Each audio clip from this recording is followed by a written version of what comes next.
எல்லாருக்கும் வணக்கம். நாங்கள் கபாலி படத்தோட உதவி இயக்குனர். என் பேர் ஃப்ராங்க்லின். என் பேர் சுரேஷ், விஷ்ணு, அகிரன் மாசஸ், பார்த்தி, தினகரன், வெற்றி செல்வன், சித்தார்த். நாங்கள் மொத்தம் 14 பேர். இங்கே வந்து 10 பேர் இருக்கோம். 4 பேர் வந்து வர முடியல.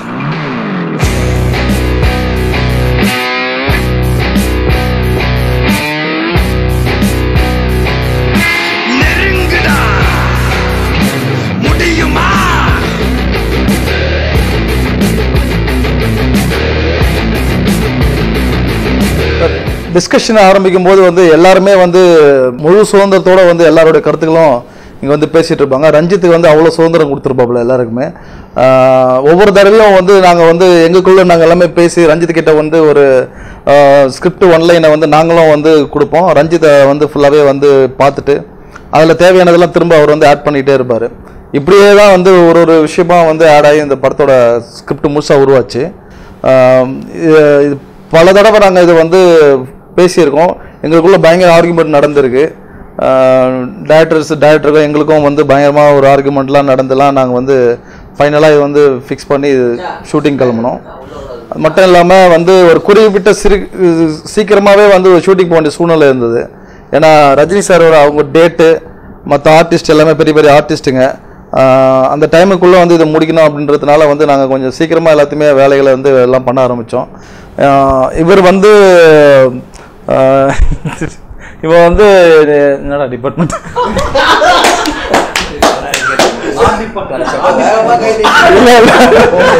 மூணு பேர் இருக்காங்களா? இல்லடா யாரா என்னடா வேலை. இவர் வந்து ஆர்ட் டிபார்ட்மெண்ட், அவரு அப்புறமா ஸ்ரீதரன் சொல்லிட்டு 3 பேர். அவர் வரல. இவங்க 2 பேருமே ஆர்ட் டிபார்ட்மெண்ட் பார்த்துக்கிட்டாங்க. அப்புறமா ஜெனி, வெற்றி, பார்த்திபன், இவங்க 3 பேர் வந்து காஸ்டியூம்ஸ் பார்த்துட்டாங்க. தினகர் வந்து ஃபுல்லாக டேட்டூ, அப்புறமா வந்து ஹேர் கட்டு, ஸ்டைலு, லுக்கு ஃபுல்லாக வந்து தினகர் பார்த்துக்கிட்டாரு. அதுக்கப்புறமா மோசஸ் வந்து லொக்கேஷன் ஃபுல்லாக வந்து ஃபைனல் பண்ணி கொடுத்தது மோசஸ் தான். அதுக்கப்புறமா வந்து அப்புறம் நான் எப்பயாவது வெளியில் இருக்கும்போது இவர் வந்து பேட் பிடிப்பார். அதுக்கப்புறமா இவங்கெல்லாம் எடிட்டிங் ரிப்போர்ட்டு இதெல்லாம் பார்த்துக்கிட்டானுங்க. சித்தார்த் வந்து ஃபுல்லாக வந்து க்ரௌடு கிளியர் பண்ணுறது இந்த மாதிரியான ஒர்க்கெல்லாம் ஃபுல்லாக சித்தார்த் பார்த்துக்கிட்டான். நான் வந்து பேட் பிடிச்சிட்டு இருந்தேன். அதுக்கப்புறம் மற்றவங்க ஃப்ராங்க்லின் வந்து ஃபுல்லாக ஆர்டிஸ்ட் ப்ரோக்ராம் சொல்கிறது, அப்புறமா எல்லாருக்குமே ஆர்டிஸ்ட்டுக்கெலாம் வந்து டைலாக் சொல்லி கொடுக்குறது, எல்லாம் முன்னாடியே போயிட்டு எல்லாத்தையும் டைலாக்ஸ்லாம் சொல்லி கொடுத்து எல்லாம் ப்ரிப்பேர் பண்ணுறது எல்லாமே வந்து ஃப்ராங்க்லினோட ஒர்க்கு. இது எல்லாருமே வந்து பயங்கர ஜாலியாக எல்லாருமே வந்து எடுத்துகிட்டு தான் நாங்கள் எல்லாமே பண்ணோம். யாருக்குள்ளே எந்த ஈகோ இல்லாமல் எல்லாம் கரெக்டான ஒரு ஜாலியான ஒர்க்காக போச்சு. இப்போ எங்களை ஒர்க்கை பொறுத்தளவு என்னென்னா வந்து ஃபஸ்ட்டு ஸ்டார்டிங்கே வந்து நாங்கள் கேமராமேன் டீம் தனியாக, டைரக்ஷன் டீம் தனியாக அப்படி இருக்க மாட்டோம். எங்கள் அப்படி தான் எல்லாருக்கும் எல்லா ஒர்க்கும் தெரியணும் அப்படிங்கிறது தான் எங்களோட பாயிண்ட்டாக இருக்கும். எல்லாருமே எல்லா ஒர்க்கையும் பார்ப்போம். எல்லா ஒர்க்லேயும் வந்து போய் சண்டை போடுறது, அவங்க திரும்பி திட்டுறது, இதெல்லாமே நடக்கும். ஜாலியாக இருக்கும். ஆனால் நம்ம ஒர்க்கை பொறுத்தளவு இப்போ லொக்கேஷனை பொறுத்தளவு எடுத்துகிட்டா, லொக்கேஷன் பார்க்க போனது இந்த படத்தில் வந்து வெறும் லொக்கேஷனாக பார்க்கல. ஏன்னா இது ரிசர்ச் ஒர்க்கு தான் ஃபஸ்ட்டு போனோம். அது மூலயமா தான் நம்ம லொக்கேஷனை ஸ்டார்ட் பண்ணது. ஏன்னா அங்கே போயிட்டு அவங்க ஏன்னா மலேசியா மக்களோட வாழ்க்கையை வந்து நம்ம பதிவு பண்ணுன்றப்ப வந்து நிறைய பேர் அங்கே இருக்கிறவங்களும் பயங்கரமாக ஹெல்ப் பண்ணாங்க நமக்கு. முதல்ல இங்கேருந்து போகும்போது ரொம்ப ஜாலியாக தான் இருந்தது முதல்ல வந்து. ஆனால் அங்கே உள்ளே போய் பார்த்தா அந்த அரசியல் வந்து ரொம்ப வலி மிகுந்ததாகவும், மக்களோட வாழ்க்கை வந்து ரொம்ப அடித்தட்டு மக்களோட வாழ்க்கை வந்து ரொம்ப டெய்லி ரொம்ப கஷ்டப்படுற ஒரு இடத்துலையும் இருந்தாங்க. ஸோ லொக்கேஷன் பார்க்கும்போதே அவருக்கு டைரக்டருக்கு வந்து நிறையா அதுலேருந்து இன்புட் கிடச்சிது. அது மூலயமா தான் வந்து அந்த நம்ம கதையை வந்து பின்னப்படுது.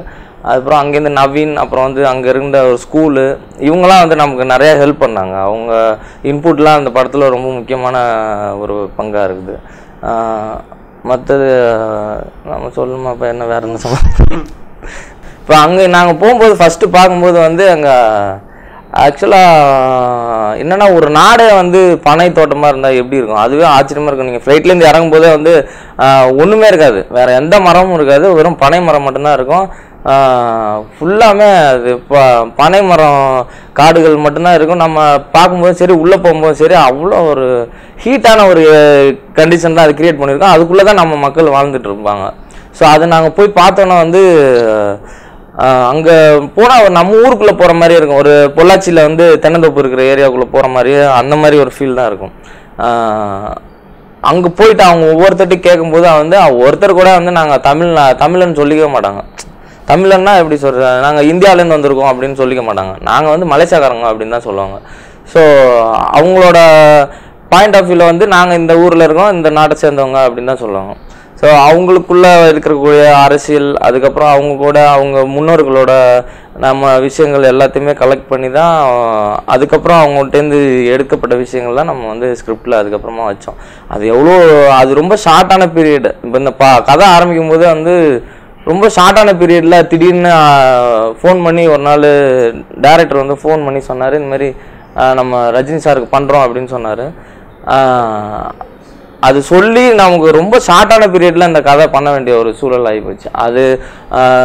அதுக்குள்ளே அந்த ரிசர்ச் ஒர்க்லாம் எடுத்து அதுக்குள்ளே இது எல்லாமே ஒர்க் பண்ணி நாங்கள் கெட்டப் ஃபிக்ஸ் பண்ணி காஸ்டியூம்லாம் பண்ணி அந்த ரிசர்ச் ஒர்க் எடுத்து இப்போ ஃப்ராங்க்லின்னு நான் டைரக்டரு கேமராமேனு டைரக்டரு எல்லாருமே போனோம். இங்கே வந்து அரியன் சுரேஷனா எல்லாருமே வந்து ஒவ்வொரு புக்கு படித்து நம்ம அதுலேருந்து விஷயங்களை எடுத்து நம்ம அதை வந்து நம்ம கதையில் வந்து டைரக்டர்கிட்ட ஒவ்வொருத்தரையும் கொடுப்போம். செம்ம சண்டை நடக்கும். அவர் டைரக்டர் வந்து சில விஷயம் அதெல்லாம் முடியாதுன்னு நாங்கள் சில விஷயத்துக்காக போராடுவோம். ஸோ இந்த மாதிரி எங்களுக்குள்ளே வந்து ஜாலியாக கான்வர்சேஷன் இருக்கும். சில சமயம் வந்து ரொம்ப சீரியஸாக போவோம். அதை வந்து நம்ம எவ்வளோ தூரம் நியாயமாக அது முன் வைக்க முடியும் அந்த அரசியல் அப்படின்னு சொல்லி நம்ம அதுக்காக தான் நம்ம போராடணும். ஸோ அது இந்த படத்தில் நாங்கள் அந்த ஷார்ட் பீரியடில் என்ன பண்ண முடியுமோ அதை பண்ணியிருக்கோம். இப்போ நாங்கள் ஒரு லொக்கேஷன் பார்க்குறோன்னா எங்கள் இதில் எப்படின்னா வந்து டைரக்டர் ஒரு டஃப் கொடுப்பாரு. டைரக்டர் வந்து ஒரு டஃப் கொடுப்பார் லொக்கேஷன் பார்க்கும்போது, இப்படி தாண்டா வேணும் அப்படின்னு நம்ம அவரை போய் கன்வின்ஸ் பண்ணலாம். இந்த பாருங்கள் இதெல்லாம் இப்படி இருக்குது, இந்த இடம் சூப்பராக இருக்குது அப்படின்லாம் சொல்லலாம். அங்கே கேமராமேன் வந்துட்டு அவர் இல்லை இது கொஞ்சம் வேறு மாதிரி இருந்தால் நல்லாயிருக்கும், இன்னும் கொஞ்சம் ஒரு 2-3 ஆப்ஷன் பாருங்களேன் அப்படின்னு. டைரக்டர் வந்து அவர் வந்து ஒன்று சொல்லுவார். எல்லாருமே வந்து அவங்களோட பாயிண்ட் ஆஃப் வியூவில் வந்து இந்த கதைக்கு வந்து அது எந்த இடம் சரியாக இருக்கும் அப்படிங்கிறதுல அவங்க ரொம்ப ஸ்டப்பனாக இருப்பாங்க. நமக்கு தான் கொஞ்சம் பிரச்சனையாக இருக்கும்.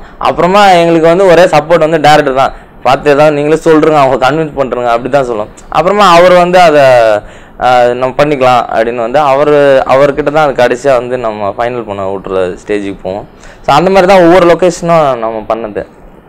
கேரி ஐலாண்டாக இருக்கட்டும், அதுக்கப்புறம் வந்து கேலில் இருக்கிற நிறைய லொக்கேஷன்ஸு, அப்புறம் நாங்கள் சில போர்ஷன் வந்து கோவாலே ஷூட் பண்ணோம் சீட் பண்ணுறதுக்காக. ஸோ அதெல்லாம் எல்லாமே வந்து தேடி ஒவ்வொன்றையும் கரெக்டாக இருக்கணும்னு சொல்லி எல்லா விஷயத்தையும் ரிசர்ச் பண்ணி நம்ம பண்ணதான்.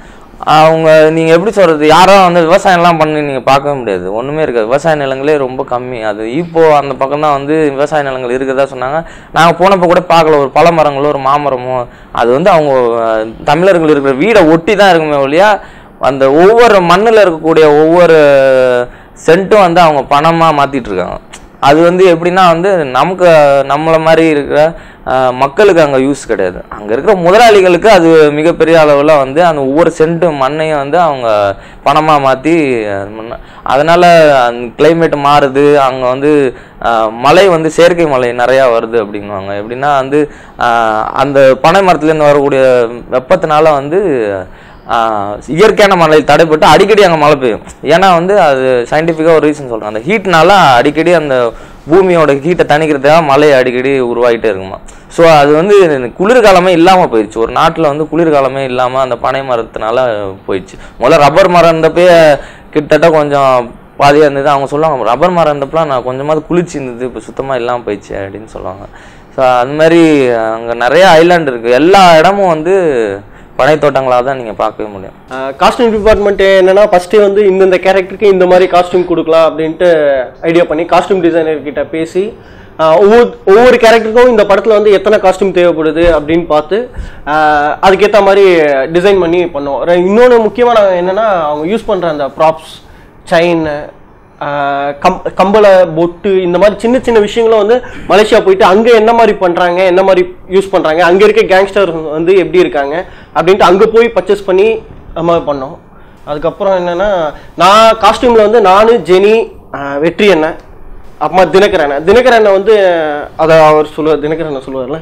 இன்னொன்று கண்டினியூட்டி, இந்த படத்தில் வந்து கண்டினியூட்டி பார்த்தோம் நாங்கள் நிறைய. இப்போ என்னென்னா மலேசியா வந்து 2 ஷெட்யூல் போச்சு, அதுக்கப்புறம் சென்னை வந்து 3 ஷெட்யூல் போச்சு, அப்புறமா கோவா, தாய்லாந்து போச்சு. இப்படி போக சொல்ல வந்து எனக்கு கண்டினியூட்டி காஸ்டியூம் வந்து கரெக்டாக நாங்கள் அதை மெயின்டைன் பண்ணி இவங்க வந்து இதுக்கு முன்னாடி ஷாட் வந்து சென்னையில் ஒரு ஷாட் எடுத்துப்போம், அடுத்த ஷாட் வந்து மலேசியாவில் வச்சுருப்போம். அப்போ வந்து கரெக்டாக அந்த காஸ்டியூமு அவங்க போட்டிருக்க அந்த ப்ராப்ஸு அவங்க பட்டன் முதற்கொண்டு எல்லாமே பக்காவாக வாட்ச் பண்ணி அந்த மாதிரி வழக்கமாக காஸ்டியூம் டிபார்ட்மெண்ட் வந்து கண்டினியூட்டி பார்ப்பாங்க. அதே மாதிரி தான் இந்த படத்தையும். நான் ஃபுல்லாக ஒர்க் பண்ணது பிஹைண்ட் த சீன் ஒர்க் தாங்க. மேக்ஸிமம் வந்து ஒரு கேரக்டரோட லுக் எப்படி இருக்கலாம் in terms of costume, again hair cut, tattoo, அந்த மாதிரி ஒரு விஷயம். அது ஒவ்வொரு பார்ட்டும் வந்து ஒர்க் பண்ண உடனே ரஞ்சித் கிட்ட காமிப்பேன், அவன் செக் பண்ணுவான், அப்ரூவ் பண்ணுறதை வச்சு அடுத்த லெவல் மூவ் பண்ணுற மாதிரி இருக்கும். அதுதான் பெரிய சேலஞ்சஸ். அப்படின்னா நமக்கு ஃபுல்லாகவே மலேசியாவில் ஷூட் பண்ணல, பாதி வந்து இங்கே சென்னையில் இருக்கும், கோவாவில் இருக்கும். மலேசியாவில் பார்த்தோம்னா மோஸ்ட் ஆஃப் த பீப்புள் வந்து அண்டர் கட்டில் தான் இருப்பாங்க, பெக்கம் அந்த மாதிரியான ஒரு ஹேர் கட் ஸ்டைல் தான் இருக்கும். அது மெயின்டைன் பண்ணுறது ஸ்பெஷலாக யங்ஸ்டர்ஸ் நிறைய ஒவ்வொரு ஷாட்டில் 300-400 க்ரௌட் இருக்கும். எல்லாத்துக்குமே அட்லீஸ்ட் 50-60% வந்து ஹேர் கட் மெயின்டைன் பண்ணோம். அதே மாதிரி டேட்டூ வந்து 50% ஆஃப் த பீப்புள் வந்து டேட்டூ வந்து அங்கே காமனாக இது பண்ணுறாங்க. இப்போ கேங்ஸ்டரிசம் எப்படி வந்து சைனீஸ்லேருந்து வந்து அப்புறம் மலேசியாவுக்குள்ள வந்து தமிழர்களுக்குள்ள வந்து அப்படியா இருக்கும்போது தான் அவங்கள்டேருந்து எல்லாமே தான் வந்திருக்காங்க. ஆக்சசரிஸ்லேருந்து எல்லாமே மலேசியாவில் பார்த்தீங்கன்னா டேட்டூஸ்லேருந்து அவங்களோட ஸ்டைல்லேருந்து அவங்களோட ரூல்ஸ்லேருந்து கேங்ஸ்டர் ரூல்ஸ்லேருந்து எல்லாமே வந்து சைனீஸ்லேருந்து தான் வந்திருக்கு. அப்போ பார்க்கும்போது நாங்கள் ரிசர்ச் பண்ணும்போது டேட்டூஸ் வந்து ரொம்ப முக்கியம். ஏன்னா அவங்களோட சிம்பிள் வரும். இப்போ நிறைய பேர் இங்கே வந்து என்கிட்டலாம் கேட்குறாங்க, அந்த 43னா ஏன் வச்சிங்க, இந்த 43 எதுக்காக வச்சிங்க அப்படின்னு கேட்குறாங்க. 43 அப்படி ஏன் வச்சோம் அப்படின்னா வந்து அங்கே இருக்கிற கேங்களோட சிம்பிள் ஒவ்வொரு நம்பர் தான் வச்சுப்பாங்க, 0 வச்சுப்பாங்க, அந்த மாதிரி நிறைய நம்பர் இருக்குது. ஸோ அந்த நம்பரை வந்து அவங்க வந்து டேட்டூ மூலியமாக தான் உடம்புல வந்து பச்சை கொடுப்பாங்க. ஸோ அதில் தான் வந்து நாங்கள் ஒவ்வொருத்தரையும் ரிப்ளிகாவாக வந்து இந்த ஏன்னா ஒவ்வொரு நீங்கள் ஒரு நார்மலாக இருக்கிற மாதிரி இருக்கும், ஆனால் அவங்க கேங்குள்ளே இருப்பாங்க, அது நமக்கு தெரியாது. அது வந்து ஒரு அடையாளப்படுத்துறது தான். இப்போ என்னன்னா இப்போ அது வந்து எனக்கு ஒரு அடிப்படையில் வந்து ஆரம்பத்துலேருந்து இருக்குது. இப்போ பெரும்பாலும் அந்த கேங்ஸ்டராக இருக்கிறவங்க எல்லாருமே பார்த்தீங்கன்னா வாழ்க்கையில் ரொம்ப விரக்தி அடைஞ்சு கடைசி கட்டத்தை தான் அதை வந்து அவங்க தேர்ந்தெடுக்கிறாங்க. அப்போது அவங்க என்ன பண்ணாங்கன்னா தன்னை வந்து மற்றவங்கிட்ட தனித்து நிற்கிறதுக்கும் தன்னை நீங்கள் பார்க்கும்போது அவங்க வந்து கவனத்தை ஈர்க்கிறதுக்கும் தன்னுடைய ஹேர் ஸ்டைல்லேருந்து கம்மல்லேருந்து மேலே டாட்டு போகிறதுலேருந்து எல்லாமே வந்து அவங்களுக்கு அங்கேருந்து தான் வருது. பெரும்பாலும் நீங்கள் பார்த்தீங்கன்னா நார்மல் மனிதர்களுக்கும் கேங்ஸ்டராக இருக்கிறவங்களுக்கும் நிறைய இது மாதிரியான நிறைய சிம்டம்ஸ் இருக்கும். அதை பார்த்தா நீங்கள் ஈஸியாக கண்டுபிடிச்சிக்கலாம். ஒரு பேக் மாட்டியிருப்பாங்க, பேக் உள்ள கன்று இருக்கும். இதை மாதிரி தொடர்ந்து அவங்கள வந்து ஐடென்டிஃபை தனித்து தன்னை அடையாளப்படுத்திக்கிறதுக்கும் தன்னை வந்து வேறு இடத்துக்கிட்டேருந்து நம்ம கெத்து வேறு ஒரு விஷயத்துமா அவங்கள வந்து இது பண்ணி கான்ஃபிடன்ட் கொண்டு வரணும்னா டேட்டூல இருக்க பிளே, அதில் இருக்க பிக்சர்ஸ், அதில் இருக்க டிசைன்ஸ் எல்லாமே அவங்களோட கேரக்டரைசேஷனை ரெப்ரசென்ட் பண்ணுற மாதிரியான விஷயம் இருக்குது. ஜீவா கேரக்டர் தினேஷ் வந்து ஃபிஷ் போட்ட ஒரு டேட்டூ இருக்கும், அதுதான் கையை கட் பண்ணி வரும்போதும் அந்த டேட்டூ மெயின்டைன் ஆகும். ஸோ அந்த மாதிரி இப்போ யோகிக்குன்னு ஒரு பர்டிகுலர் டேட்டூஸ் இருக்கும். யோகி மீன்ஸ் தன்சிகா அவங்க கேரக்டருக்கு. ஸோ அந்த மாதிரி ஈச் அண்ட் எவ்ரி கேரக்டருக்கும் ஒரு டேட்டூஸ் இருக்கும். வீரசேகரன் கேரக்டருக்கு டேட்டூ இருக்கும், அவருக்கு ஒரு டேட்டூ இருக்கும். அந்த கேரக்டரோட அந்த கேரக்டரைசேஷனோட அதை ரெப்ரசென்ட் பண்ணுறதுக்கு டேட்டூஸ் ப்ளே பண்ணியிருக்கோம். ஒரு கிரியேட்டரோட பேக்ரவுண்ட் பிளேக்குள்ளார இந்த படத்தில் டேட்டூ வந்து ஒரு முக்கியமான பிளே. அது நீங்கள் நீங்கள் அடுத்தடுத்த அப்போல்லாம் நீங்கள் வந்து டேட்டூ நீங்கள் இன்னும் நீங்கள் பார்க்கும்போது அதில் வேறு சில பிளே உங்களுக்கு தெரியறதுக்கு வாய்ப்பு இருக்குது. யோகியோட கையில் இருக்க டேட்டூஸு, இங்கே கழுத்தில் இருக்க டேட்டூஸ் இருக்கு. ஸோ எல்லா டேட்டூக்கும் வந்து ஒரு ஒரு ஸ்பெசிஃபிகேஷன் இருக்குது. ஆனால் அந்த கேரக்டர் அது எவ்வளோ ரெப்ரசென்ட் பண்ணுது நீங்கள் இதுக்கப்புறம் நீங்கள் பார்த்தீங்கன்னா உங்களுக்கு தெரியும். வைஸ் கேம் வந்ததுன்னா அதுக்காக லைட்டை இன்க்ரீஸ் பண்ணும்போது பயங்கரமாக ஸ்வெட் ஆகும். அப்போல்லாம் டேட்டூ வந்து அந்த ஸ்டன் போர்ஷன் அப்போல்லாம் வந்து டேட்டூ கிட்டத்தட்ட ஒரு ஆள் கூட இன்னும் வரைஞ்சிக்கிட்டே இருக்கணும், போயிட்டே இருக்கும், அழிஞ்சிட்டே இருக்கும். ஷார்ட் நடிச்சுட்டு வரதுக்குள்ளே போயிடும். 2 டேக் 3 டேக்குக்கு ஒன்ஸ் வந்து அதை வரையணும். அப்படிலாம் விக்ரம் லட்சுமணன் ஆல்ரெடி இங்கே நிறைய ஏற்கனவே படங்கள்லாம் ஒர்க் பண்ணியிருக்காரு 2 பேரும். ஆமாம், அதனால் இவரும் வெங்கட் பிரபு ஒர்க் பண்ணியிருக்கான். இப்போ மலேசியன் இவர் தான் வந்து எல்லாமே வந்து அவங்க கொண்டு போய் இந்த லொக்கேஷன்ஸ் நிறைய இடத்துல அரேஞ்ச் பண்ணி கொடுத்தது. அதுக்கப்புறமா வந்து ஆர்டிஸ்ட் அங்கே மலேசியன் ஆர்டிஸ்ட்டுங்க நிறைய பேர் ஃபிக்ஸ் பண்ணது எல்லாமே வந்து லாங்குவேஜ் இருக்கிற யங்ஸ்டர்ஸு ஷூட்டிங் தேவையான இதெல்லாம் அரேஞ்ச் பண்ணி நிறைய விதத்தில் வந்து பயங்கர ஹெல்ப் பண்ணது வந்து விக்ரம் படத்துக்கு மிக முக்கியமாக ஒரு ஹெல்ப் பண்ணாரு. காஸ்டியூம் ஃபர்ஸ்ட் பண்ண சொல்ல அங்கே இருக்க ஆட்கள் எப்படி போடுவாங்க 90s. இப்போ ஃப்ளாஷ்பேக் பார்த்தீங்கன்னா 90sல இருக்கும். 90sல வந்து அவங்க காஸ்டியூம் யூஸ் பண்ணுவாங்க அப்படின்லாம் வந்து அவர் ஃபேமிலியில் அவங்க அப்பா கல்யாணம் ஆன ஃபோட்டோ, அவர் ஃபேமிலியில் இருக்க ஃபோட்டோஸ்லாம் பழைய ஃபோட்டோ 90s ஃபோட்டோஸ்லாம் கொண்டு வந்து கொடுத்தாரு. அது ஸ்கேன் பண்ணி தான் கொடுத்தாரு. அதெல்லாம் ரொம்ப யூஸ்ஃபுல்லாக இருந்தது. அவர் கொடுத்த ரெஃபரன்ஸ் வந்து ரொம்ப யூஸ்ஃபுல்லாக. ஏன்னா நாங்கள் யாருமே மலேசியா கிடையாது, அவர் மட்டும்தான் மலேசியாவில் பிறந்து வளர்ந்த ஒரு ஆள். அவர் கொடுத்த ரெஃபரன்ஸ் வந்து ரொம்ப யூஸ்ஃபுல்லாக இருந்தது இந்த படத்துக்கு. ஃபோட்டோஸாக சொல்லணும் எல்லாத்துக்குமே இங்கே டேட்டூ, ஹேர் கட்டு, லுக்கு எல்லாமே வந்து அவன் ஃபேஸ்புக்கில் அவனோட ஃப்ரெண்ட் சைட்லேருந்து கலெக்ட் பண்ணி கொடுத்த ரெஃபரன்சஸ் தான் மோஸ்ட்லி. டப்பிங் டைமில் வந்து ரொம்ப யூஸ்ஃபுல்லாக இருந்தது அந்த விஷயங்கள் தான். அந்த கல்ச்சராக வந்து படம் இருந்ததுக்கு காரணம் முக்கியமான ஒரு ரெஃபரன்ஸ் வந்து விக்ரம் கொடுத்த ஒரு பர்சன் வந்து சென்னை ஏர்போர்ட்டில் நான் மீட் பண்ணேன். அவரோட இதுதான் வந்து தினேஷ்க்கும் டைகருக்கும் யூஸ் பண்ணியிருந்தோம். கேரக்டரோட லுக்கு, டேட்டூ, ஹேண்டில் அவன் போட்டிருந்ததெல்லாம் அவரை நேராக பார்த்துட்டு அப்படியே கேங்ஸ்டர் டிப்பிக்கலாக அந்த மாதிரி தான் இருப்பான். டைகரோட லுக் எப்படி இருக்கோ அதே மாதிரி தான் அந்த பர்சன் இருப்பான். ஃபேஸ்புக்கில் எடுத்து கொடுக்கும்போதே இதை வந்து வெளியில் ஷேர் பண்ணக்கூடாது, தேர் ரியல் கேங்ஸ்டர்ஸ் அப்படின்ற மாதிரி சொல்லி தான் கொடுத்துருந்தான். ரஜினி சார் படத்தில் வந்து ஒரு ஏடியை வந்து ஒர்க் பண்ணுறது வந்து ரொம்ப ரொம்ப சந்தோஷம். இந்த வாய்ப்பை கொடுத்ததுக்காக நான் இயக்குனருக்கு வந்து ரொம்ப ரொம்ப நன்றி சொல்லிக்கிறேன். கபாலியில் வந்து நிறைய விஷயங்கள் வந்து முக்கியமாக கவனிக்கப்பட்டு விமர்சிக்கப்பட்டாலும் காஸ்டியூம் வந்து எல்லாராலும் ரொம்ப கவனிக்கப்பட்ட ஒரு விஷயமா இருக்குது. ரஜினி சார் ஆகட்டும், கிஷோர் சார் ஆகட்டும், தன்சிகா ஆகட்டும், அந்த மாதிரி எல்லாருமே அவங்கவுங்க கேரக்டருக்கு தகுந்த மாதிரி ரொம்ப கிளியராக ரொம்ப கரெக்டாக இருக்குது அப்படின்னு சொல்லி எல்லா விமர்சனங்களும் அதை பாராட்டி எழுதுறாங்க. அது ரொம்ப சந்தோஷமான விஷயம். இன்னொன்று பார்த்தீங்கன்னா, மலேசியாவுக்கும் தமிழ்நாட்டுக்குமான தொடர்பு வந்து இதுக்கு முன்னாடி வந்து அவ்வளோவா எனக்கு தெரியாது. ஆனால் மலேசியாவுக்கு இந்த ஷூட்டிங்கு போன பிறகு தான் தமிழ்நாட்டுக்கும் மலேசியாவுக்கும் இந்த தமிழ் சார்ந்து எவ்வளவு இணக்கமான ரொம்ப பழமையான உறவு இருக்குது அப்படிங்கிறத தெரிஞ்சுக்க முடிஞ்சது. குறிப்பாக விழுப்புரம், தஞ்சை, திருச்சி மாவட்டங்கள்லேருந்து இந்திய சுதந்திரத்துக்கு முன்னால் நிறைய பேர் இங்கேருந்து வேலை தேடி இங்கேருந்து மலேசியா போயிருக்காங்க. அதாவது இது இப்போ இருக்க தலைமுறைக்கு 2-3 தலைமுறைகளுக்கு முன்னால் இங்கேருந்து போயிருக்காங்க. அவங்களெல்லாம் பார்க்கும்போது, பேசும்போது, அவங்க தமிழ்நாட்டை பற்றி பேசும்போது, இங்கே உள்ள விஷயங்களை பற்றி பேசும்போது ரொம்ப சந்தோஷமாக இருந்தது.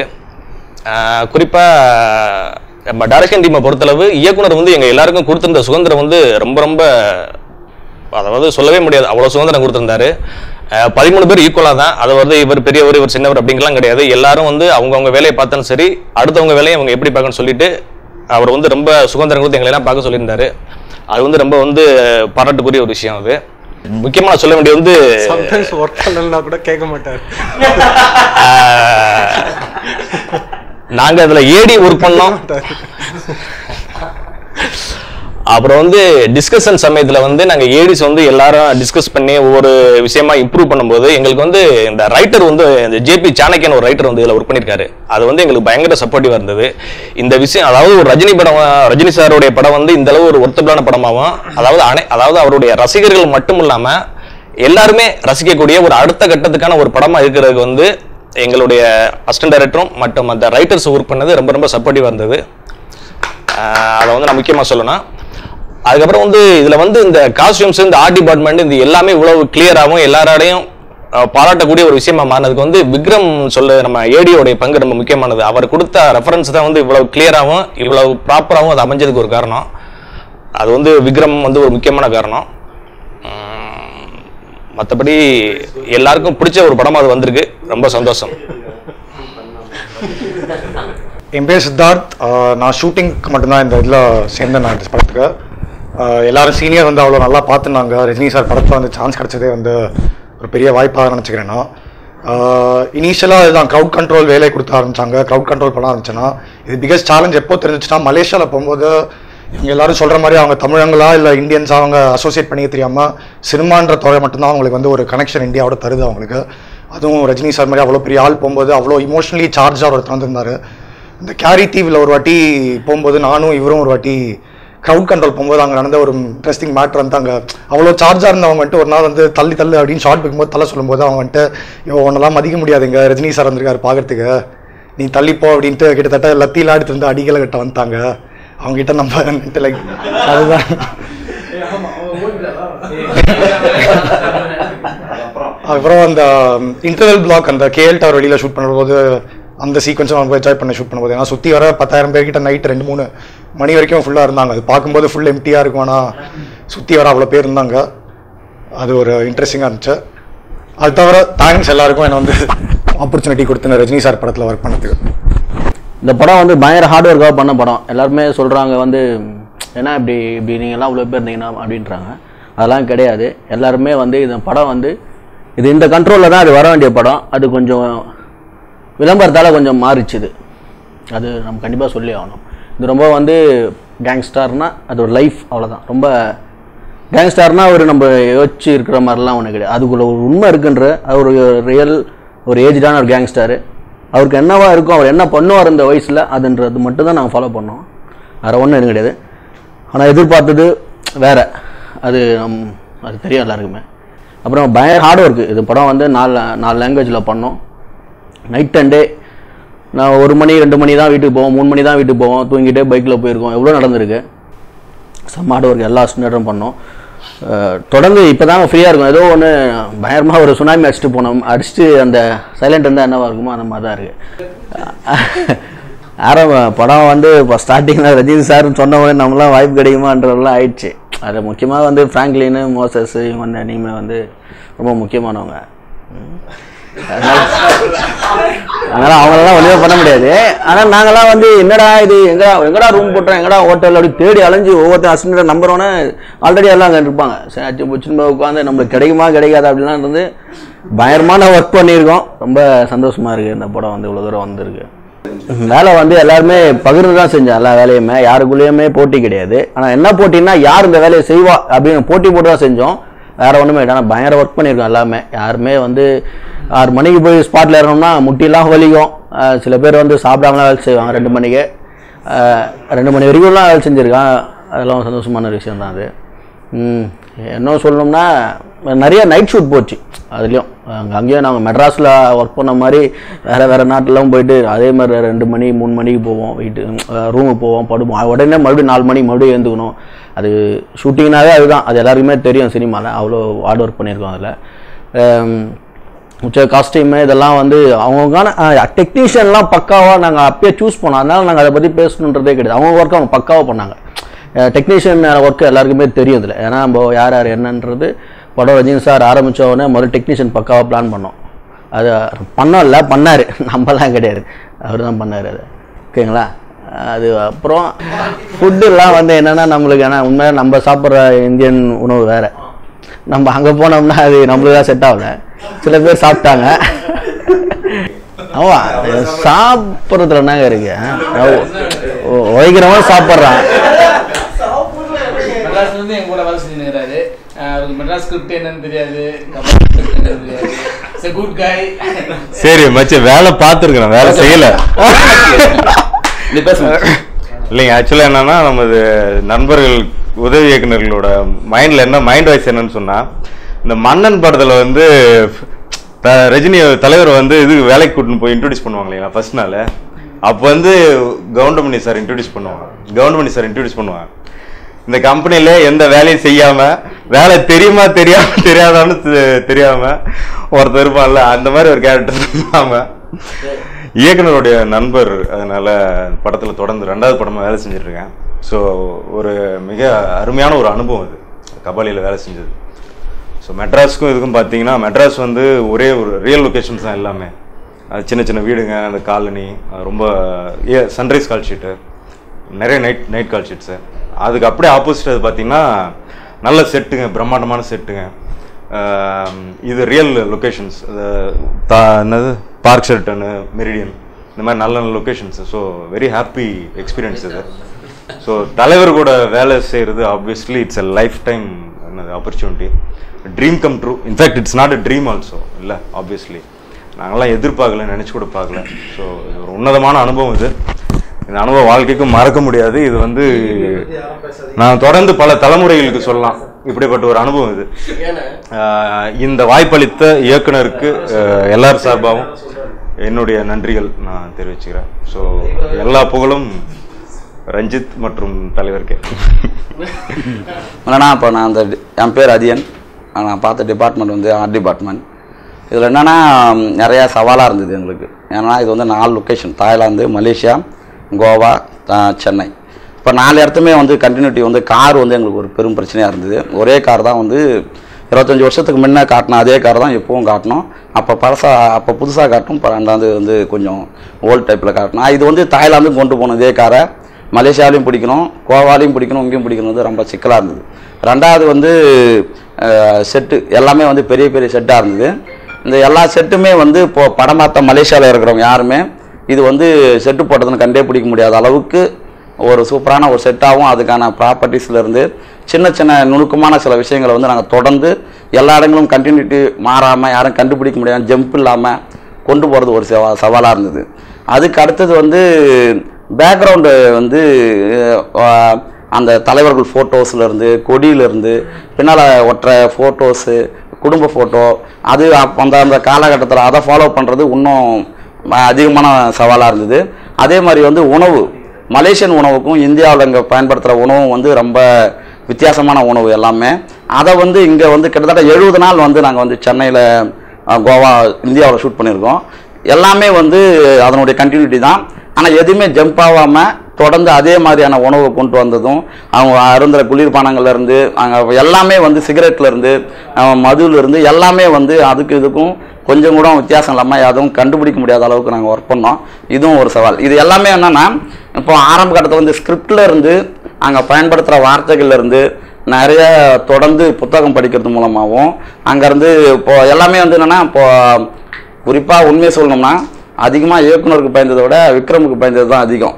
ஏன்னா அவன் தான் தொடர்ந்து இயக்குனர்கிட்ட என்னை பற்றி போட்டு விட்டுன்னே இருப்பான். அதான் உண்மை. ஏன்னா அந்த படம் வந்து இவ்வளோ சிறப்பாக வந்தது காரணம் விக்ரமுடைய கடினமான உழைப்பு. கொஞ்சம் கூட சலிச்சிக்கவே மாட்டான், சமரசமும் ஆக மாட்டான். எல்லாத்துக்குமே வந்து ஒவ்வொரு நாளும் வந்து இயக்குனர்கிட்ட நான் திட்டு வாங்கியிருப்பேன். குறிப்பாக ஒரு 75% விக்ரமுடைய வேலையாக தான் இருக்கும். ஏன்னா அது வந்து விக்ரமையும் சுரேஷானை சமாளிக்கிறது தான் எனக்கு பெரிய விஷயமா இருக்கும். எதை சொன்னாலும் ஒத்துக்கவே மாட்டான், எல்லாத்துக்குமே கராரான இதாக இருக்கும். குறிப்பாக இந்த தாய்லாந்து செட்டு வந்து மிகப்பெரிய ஒரு தெருவே இருந்தது. அந்த தெரு வந்து இங்கேருந்து தாய்லாந்து போயிட்டு அது மாதிரியான ஒர்க்கு எல்லாம் பார்த்து கொண்டு வந்து இங்கே உணவுலேருந்து எல்லாமே வந்து அவ்வளோ கிளியராக அந்த ஒர்க்கு வந்து பண்ணதுக்கு வந்து மிக முக்கிய காரணம் ஏற்கனவே எங்கள் டிபார்ட்மெண்ட்டில் ஒர்க் பண்ணியிருக்கிற மெட்ராஸில் ஃப்ராங்க்லின். உண்மையிலே ஃப்ராங்க்லின் கிட்டேருந்து நிறைய விஷயம் வந்து உண்மையிலே கற்றுக்கலாம். உண்மையிலே ஃபீல்டு ஒர்க்கு நல்லா சூப்பராக ஒர்க் பண்ணுவான். அதே மாதிரி வந்து நம்ம நண்பர்கள் ஃப்ராங்க் இவன் பார்த்திபன் எனக்கு வந்து நிறையா அவன் டிபார்ட்மெண்ட்டை விட்டு நிறைய ஒர்க் பண்ணியிருக்கிறான். தினகர், ஜெனி, அடுத்தது மோசஸ், இப்போ எல்லாருமே வந்து அதே மாதிரி எங்கள் டிபார்ட்மெண்ட் தலைவர்களை பற்றி பேசணும். முதல்ல என்னென்னா ஸ்ரீதர் அண்ணன், ரமேஷ் வந்து இந்த படத்தில் வர எல்லா பேக்ரவுண்டில் வர ஃபோட்டோஸ் எல்லாமே ரமேஷ் தான் பார்த்துக்கிட்டான். அதே மாதிரி ஸ்ரீதர் அண்ணன் வந்து கருவேப்பிலை கூட கரெக்டாக எழுதிடுவார் ஸ்கிரிப்டில். அவருடைய டீட்டெயில் ஒர்க்கு பார்த்தீங்கன்னா அவ்வளோ நீட்டாக இருக்கும். அதை ஃபாலோ பண்ணுறதே நமக்கு தலைவலியாக வந்துடும். இப்போ என்னென்னா கொஞ்சம் கூட சமரசமே ஆக மாட்டார். கடுகுன்னா 3 கடுகுன்னு எழுதுவார். அந்த மாதிரியான ரொம்ப டீட்டெயில் ஒர்க் பண்ணுவார். அதுவும் ஒரு விதத்தில் தொல்லையாக தான் இருக்கும். ஆனால் இருந்தாலும் ரொம்ப இதாக இருக்கும். நிறையா ரொம்ப கஷ்டப்பட்டு தான் உண்மையிலே ஆர்ட் டிபார்ட்மெண்ட் பொறுத்த வரைக்கும் எங்களுக்கு வந்து கொஞ்சம் ரொம்ப ஒவ்வொரு நாளும் பிரச்சனையாகவும் ஒவ்வொரு நாளும் சண்டையாகவும் ஆனால் ரொம்ப கடினமாக ஒர்க் பண்ணோம். ஆனால் இப்போ பார்த்தா ரொம்ப ஜாலியாகவும் சந்தோஷமாகவும் இருக்குது. குறிப்பாக சொல்லணும்னா மலேசியாவில் வந்து இங்கே வந்து விரால் வந்து மீனை நாங்கள் கட் பண்ணி வச்சிட்டோம். ஆனால் வந்து அதே விரால் மீன் வந்து மலேசியாவில் வந்து யாரும் அதிகமாக சாப்பிடவே மாட்டுறாங்க, அதை வந்து கண்டுக்க மாட்டுறாங்க. நம்ம ஊரில் வந்து விரால் மீன்ன்றது வந்து ரொம்ப உயரிய ஒரு மீன். அங்கே போனால் விரால் மீனே கிடைக்கல. நானும் விக்ரம பல முறை கேட்டு சுரேஷன் ஒரு இடத்த தாய்லாந்தில் சொன்னார், இங்கே இருக்குதுற மீன் இங்கே எடுத்தாங்கன்னா. அப்புறம் தாய்லாந்தில் தான் காட்டினார். ஆனால் மலேசியாவில் அந்த மீனை நாங்கள் பார்த்ததே இல்லை. ஒரு நாள் வந்து திடீர்னு வந்து லொக்கேஷனில் வந்து அந்த மீன் ஷாட்டு எடுக்கணும், கிஷோர் சார் மீன் பிடிக்கிறது எடுக்கணும்னு சொல்லிட்டாங்க. மீனை தேடி தேடி பார்த்து ஒரு நாள் கொண்டு வந்துட்டோம். அன்றைக்கி ஷூட்டிங் கேன்சல் ஆகிடுச்சு. மறாத நாள் வந்து லிங்கேஷுடைய டெத் சீனுக்கு வந்து மீன் வேணும்னா நாங்கள் காலையிலேருந்து தேடி தேடி மீனே கிடைக்கல. கடைசியில் ஆர்ட் டிபார்ட்மெண்ட்டில் ஒர்க் பண்ணுறாரு சுரேஷும் ஆனந்தமணியும் 2 பேரும் சேர்ந்து ஒரு தேலி மீனை வாங்கின்னு வந்து அதுக்கு மீசையை கொடுக்கெல்லாம் கட் பண்ணி நீல கலரில் பெயிண்ட் அடிச்சு அப்புறம் என்னை ஏமாற்றி வச்சுருந்தானுவ. அப்புறம் மீன் கிடச்சிச்சுன்னு சொல்லிட்டு கிட்ட போய் பார்த்தா அது வந்து தேலி மீனாக இருந்தது. ஒரே பெயிண்ட்டாக இருந்தது, நீல கலர் பெயிண்ட்டாக. தண்ணி பூரா என்னடான்னு கேட்டால் மீனே கிடைக்கல, என்னை விட்டுரு, எங்களால் முடிஞ்ச அளவுக்கு நாங்கள் பல கடைக்கு போயிட்டோம், இதுக்கு மேலே ஒன்றும் பண்ண முடியாது அப்படின்னு சொல்லிட்டோன்னா அதுக்கு பிறகு வந்து கேரித்தீவுன்னு ஒரு கேரித்தீவு அந்த இடத்த வந்து மோசஸுடைய ஃப்ரெண்டு ஒருத்தர் இருந்தார் சரவணன்னு சொல்லிட்டு, அவருக்கு மூலமாக ஃபோன் பண்ணி அவர் காரில் தான் அந்த மீனை நாங்கள் கொண்டு வர வச்சோம். காரில் வந்து அதுக்கு பிறகு வந்து அந்த மீன் எடுத்தோம். அப்போவும் வந்து ஒயிட் எடுக்கும்போதே ஒவ்வொரு மீனையும் வந்து தூக்கி போட்ட உடனே செத்து போச்சு. ஒவ்வொரு மீனும் சாகும் போதும் எனக்கு உயிரே போய் நின்று அப்புறம் 6 மீனுமே செத்து போச்சு. அப்புறம் வந்து இப்போ கூட பார்த்தீங்கன்னா நீங்கள் க்ளோஸில் பார்த்தீங்கன்னா அந்த மீன் துள்ளவே துள்ளாது. நீங்கள் பார்த்தீங்கன்னா செத்து போன மீன் தான் அது. கிஷோர் சார் போய் தூக்கி போட்டு அவராகவே பிடிப்பார். அந்த விதத்தில் கிஷோர் சாருக்கு வந்து நாங்கள் நன்றி சொல்லிக்கிறோம். அதே மாதிரி வந்து ஃப்ராங்க்லின் ஏற்கனவே ஆர்ட் டிபார்ட்மெண்ட் பார்த்ததுனால எனக்கு நிறைய குடைச்சல் கொடுப்பான். என்னன்னா அந்த தொடர்ந்து அவன் 2-3 முறை சொல்லி பார்த்தான் என்கிட்ட அந்த ஒயின் கிளாஸ் ஒயின் கிளாஸ் பிரச்சனையை வந்து சொல்லி பார்த்தா நான் வந்து இருக்கிற டென்ஷனில், ஏன்னா ஒரே ஆளு நம்ம ரமேஷ் வந்து வேற டிபார்ட்மெண்ட்ல அவருக்கு ஒரு தனி அவர் ஒரு ஃபீல்டு தனியாக இருக்கும், ஸ்ரீதரன் தனியாக பார்த்துக்குவாரு. அப்போ நான் பார்க்க வேண்டிய நிறைய வேலை இருக்கிறதுனால என்னால் எல்லாத்தையும் கண்ட்ரோல் பண்ண முடியாது. நிறைய ஆர்டிஸ்ட்டுக்கு தொடர்ந்து அது செட்டு தொடர்ந்து லொக்கேஷன் மாறிக்கிட்டே இருக்கும். அப்போது என்னால் பண்ண முடிஞ்ச அளவுக்கு தான் பண்ண முடியும். ஒரு கட்டத்துக்கு மேலே அவங்க வந்து ஆர்ட் டிபார்ட்மெண்ட் ஒர்க் பண்ணுற தம்பிங்க ஒரே கிளாஸை வச்சு தான் நம்மளுக்கு மெயின்டைன் பண்ணுவாங்க. இப்போ அதுக்கு மேலே ஒரு அந்த மீன் பிடிக்கிற சீனில் தான் இயக்குனர்கிட்ட நானும் திட்டு வாங்கினேன், செம திட்டு, மீன் செத்து போச்சுன்னு. மோசஸ் பக்கத்தில் திட்டு வாங்கிட்டு அவர் தனியாக வந்திருந்தார். 2 பேரும் திட்டு வாங்கி வந்த 2 பேர் பேசினதை பார்த்துட்டு நான் இயக்குனர் வந்து 2 பேரும் சேர்ந்து என்ன திட்டுறீங்களாடா அப்படின்னு கேட்டிருந்தாரு. அது மாதிரி நிறைய சம்பவங்கள் உண்டு. இதில் அழுதது உண்டு, திட்டு வாங்கினது உண்டு, கோவப்பட்டது உண்டு. ஆனால் எல்லாமே தற்கொலைக்கு முயன்றது கூட உண்டு. ஆனால் வந்து எல்லாருமே சூப்பரான ஒர்க்கர்ஸ், எல்லாம் செம சூப்பராக ஒர்க் பண்ணாங்க. ரொம்ப சந்தோஷம். குறிப்பாக சொல்லணும்னா எங்களுக்கு ரொம்ப டீட்டெயிலாக எல்லா ஒர்க்கும் எங்களுக்கு நீட்டாக, இயக்குனருக்கு விட நான் அதிகமாக இயக்குனரோட நான் ஒரு மீட்டிங் கூட நான் போனதே கிடையாது. ஆர்ட் டிபார்ட்மெண்ட்டுக்கு அவருக்கு ஒரு மீட்டிங் கொடுத்ததும் கிடையாது, அவரோட நான் பேசுனதும் கிடையாது. முழுக்க முழுக்க எனக்கு இயக்குனராக இருந்து செயல்பட்டது விக்ரம் தான். மகிழ்ச்சி, நன்றி விக்ரமுக்கு. மலேசியாவில் வந்து தமிழ் பீப்புள்ஸும் ஒன் ஆஃப் த பாப்புலேஷனுங்கிறதே இங்கே நிறைய பேருக்கு தெரியாது.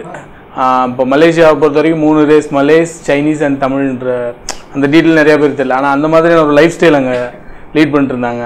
ஸோ அந்த மாதிரியான லொக்கேஷன்ஸ் போய் நேராக போய் பார்த்தது, அதை கேரக்டர்ஸ்குள்ளே இன்க்ளூட் பண்ணதுன்னு சொல்லிட்டு பிகினிங்லேயே நிறையா ஒர்க் இருந்தது ஸ்கிரிப்ட் சைடில். த்ரூ அவுட்டாக அவங்க நிறையா அங்கே ரியல் லைஃப் விக்டிம்ஸு அந்த மாதிரி நிறைய அங்கே மலேசிய தலைவர்கள், பழைய தலைவர்கள்னு சொல்லிட்டு எல்லாருமே போய் பார்த்து அவங்கக்கிட்ட இருந்தெல்லாம் நிறைய இன்புட்ஸ் கிடச்சிது இந்த ஸ்கிரிப்டுக்கு. ஸ்கிரிப்ட் சைடு இந்த இவ்வளோ இதாக போயிட்டு இருக்கும்போது அதுக்கப்புறம் கேரக்டர்லாம் எப்படி எப்படி பில்டப் பண்ணலாம், எப்படி எப்படி கேரக்டர்ஸை க்ரியேட் பண்ணலாம் அப்படின்னு சொல்லிட்டு பேரலாக ஒர்க் போயிட்டு இருந்தது. ஸோ அந்த டைமில் தான் வந்து ஆர்டிஸ்ட் ரெனிமரேட் பண்ணிகிட்டு இருந்தோம். யார் யார் என்னென்ன பண்ணலாம், யார் யார் எப்படி பண்ணலான்னு சொல்லிட்டு through the entire assistant director க்ரூவும் அவங்களோட சஜஷன்ஸ் இருந்துகிட்டே இருக்கும். கேரக்டருக்கு இவங்க போடலாம், இவங்க போடலாம் அப்படின்னு சொல்லிட்டு. ஈவன் ஒரு சில இப்போ மோசஸ் வந்து ராதிகா அப்தே பண்ணலாம் லீட் பேர் அப்படின்னு ஃபஸ்ட்டு வித்யா பாலன் ட்ரை பண்ணோம், அவங்க பண்ண முடியாமல் போயிடுச்சு. அதுக்கப்புறம் லீட் பேர் வந்து யார் போடலாம் அப்படின்னு பிளான் பண்ணும்போது இப்போ மோசஸோட சஜஷன்லாம் வந்து ராதிகா அப்தே அப்படின்னு இருந்தது. ஸோ இப்போ அது வந்து ஜென்ரலாக ஒரு டிஸ்கஷன் வரும்போது எல்லாருக்குமே அதை அக்செப்ட் பண்ணாங்க. ராதிகா அப்தே ஒரு குட் சாய்ஸு, அவங்க வந்து நல்ல பர்ஃபார்மர் அப்படின்னு சொல்லிட்டு. ஸோ எல்லாமே இது பண்ணோம். ஸோ அதை ட்ரை பண்ணி அதை அச்சீவ் பண்ணோம். So John Vijay sir character வந்து பிரகாஷ் ராஜ் அவங்க பண்ண வேண்டியது. லாஸ்ட் டைம் வரைக்குமே அவர்கிட்ட தான் பேசிகிட்டு இருந்தாங்க அது பண்ணுறதுக்கு. ஸோ ஒரு சில பிரச்சனைகள்லாம் அவர் பண்ண முடியாமல் இருந்தது. அதுக்கப்புறம் இப்போ ஜான் விஜய் கேரக்டராக நம்ம ஃபிக்ஸ் பண்ணாலும் அவர் அந்த ஃப்ரேம்குள்ளார இன்னும் இப்படி ஒரு அமீரா வரணும் அப்படின்ற ஒர்க் எல்லாமே பேரலாக நிறையா பண்ணோம். அதில் அந்த கிரெடிட்ஸ் எல்லாமே தினகரனுக்கும் விக்ரமுக்கும் தான் போகும். ஸோ அந்த லைஃப் ஸ்டைலுக்குள்ளார அவங்க எப்படி இருக்கணும், அவங்க எப்படி இப்போ அமீரோட கேரக்டரைசேஷன் இப்படி தான் இருக்கணும், ஒரு மலேசியனாகவும் இருக்கணும், ரொம்ப ரியாலிட்டிக்கு பக்கத்துலேயும் இருக்கணும், இங்கே இருக்க ஆடியன்ஸுக்கும் அவர் புரிகிற மாதிரியான ஒரு ஆளாகவும் இருக்கணும்னு சொல்லிட்டு அந்த மாதிரி எல்லா கேரக்டர்ஸுக்கும் ஒர்க் பண்ணோம். நாசர் சார் கேரக்டரு, நாசர் கூட ஒரு வினோத். ஸோ த்ரூ அவுட்டாக இந்த ஃபிலிம்குள்ளார கேரக்டர் ஒர்க் பண்ணுறதுக்கே ஒரு இப்போ தன்சிகாவோட கேரக்டர் எப்படி வரணும், அவங்க ஹேர் கட் எப்படி இருக்கணும், ஒரு இந்த மாதிரியான ரெஃபரன்சஸ் கலெக்ட் பண்ணி இந்த படத்தில் ஆர்டிஸ்ட் நம்ம ரெனிமரேட் பண்ணியிருந்தோம். அது கொஞ்சம் பயங்கர இதாக இருந்தது. அதுக்கப்புறம் இந்த படத்தில் நிறைய செட்ஸ் இருந்தது. ரொம்ப சவாலான விஷயமே இங்கே வந்து ஒரு 2000 பேர் 3000 பேர் இருக்கிற மாதிரியான ஒரு ஸ்ட்ரீட்டை இங்கே செட்டு போட ட்ரை பண்ணுது. இப்போ இங்கே செட்டு போட்டோன்னா இப்போ நாமளாக அதை தாய்லாந்து மாதிரி நம்ம இங்கே இது பண்ணுறதுக்கு நமக்கு தாய் லுக்கில் இருக்க பீப்புள்ஸ் இங்கே வேணும். இப்போ தாய்லாந்துக்கு மட்டும்தான் மல்டி ரேஸ் இருக்கும், எல்லாமே ஒரு டூரிசம் மேஜராக இருக்கிறதுனால. ஸோ எல்லா ரேஸும் இருக்கும். இப்போ எல்லாத்துமா ஒர்க் அவுட் பண்ணி இங்கே வந்து இந்த ஜூனியர் ஆர்டிஸ்ட்டை கொண்டு வந்து ஒரு ரியாலிட்டியை க்ரியேட் பண்ணோம். அதுக்கு வந்து அவங்களுக்கு டேட்டூஸு, ஹேர் கட்டு, காஸ்டியூம்ஸ்ன்னு சொல்லிட்டு சின்ன சின்ன ஒர்க் டீட்டெயிலே அவ்வளோ இருந்தது. இந்த படத்தில் ஜூனியர் ஆர்டிஸ்டுக்காக ஒர்க் பண்ண தான் அதிகம், மெயின் ஆர்டிஸ்ட்டை விட. ஒரு செட்டில் வந்து ஒரு 1000 ஒரு 1000 பேர். அவங்க வந்து பார்த்தீங்கன்னா பாதி பேர் ரஷ்யன்ஸு.